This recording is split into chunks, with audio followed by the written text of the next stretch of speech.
All right, so over the past couple of weeks, well, actually ever since the man got drafted, good old Justin Fields, I've been consuming a lot of content, trying to, keep up with what's going on with him, and I kind of use it as background noise, but I do pick bits and pieces of what's going on with the Bears quarterback situation, and I kind of wanted to come into this video to defend Andy Dalton, because if you watch, if you look up the Bears quarterback situation, most of them are saying Justin Fields needs to start day one. He needs to start week one, yada, yada, yada. And it's kind of a weird situation because I thought Justin Fields was the clear number 2 quarterback in the draft with a potential to be the best quarterback in the draft. But I also did not want him to go to the Jets, but I thought the Jets should take him, if that makes sense. Because I feel like the Jets are going to ruin. If anybody is going to fuck up somebody's career, it's going to be the Jets. Although the Jets have been putting a lot of work into making sure they don't do what they do. But to me, coming into the draft, I thought there were 3 quarterbacks that could start day one and be okay. Obviously, Trevor Lawrence, Mac Jones, and Justin Fields.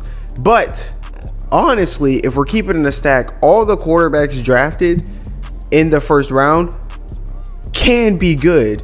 Well, they'll be fine if they start week one, as long as the team doesn't give up on them when they mess up. You know what I'm saying? So there's that. But the thing was, I wanted to come in here and be like, Justin Fields doesn't need the start. I came in here and I wanted to defend Andy Dalton because, as far as I knew, Andy Dalton played for the Bengals when they were kind of trash and helped them be, at the very least, mediocre, despite the fact that they couldn't really win any playoff games.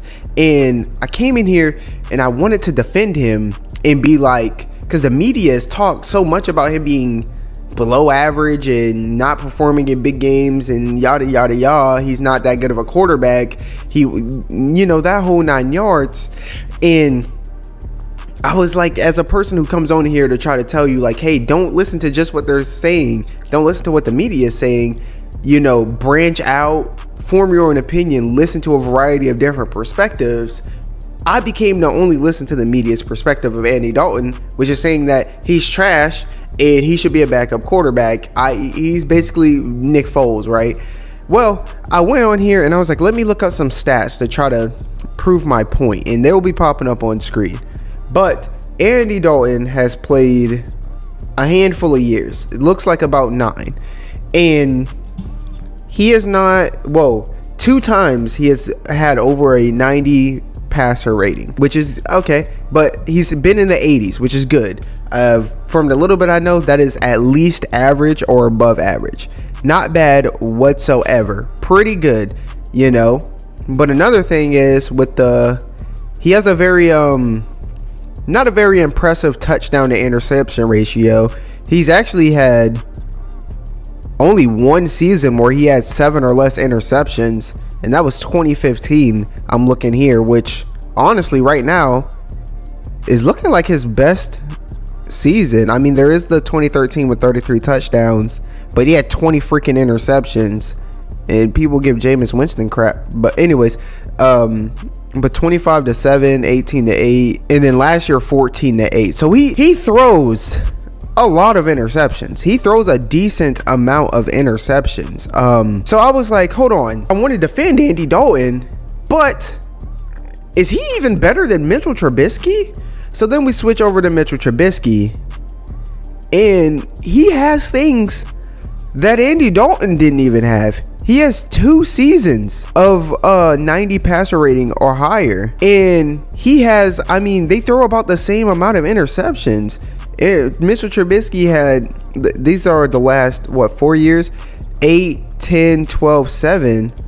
Andy Dalton in the last 4 years had 8, 14, 11, and 12. And although Andy Dalton appeared, he had more touchdowns, that's still a lot of fucking turnovers. And even with Mitchell Trubisky having less touchdowns and almost as many interceptions, his passer rating over the last 4 seasons is actually, it's actually higher. What the so Mitchell Trubisky is the one who just got pushed out of town. Andy Dalton is coming in to replace Mitchell Trubisky.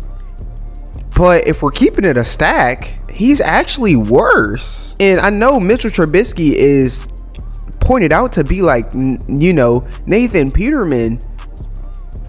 And I was coming in here thinking Andy Dalton's going to put on a show. He's going to be good. He's going to give Justin Fields enough time to, you know, give Justin Fields enough time to develop. But the media might be right.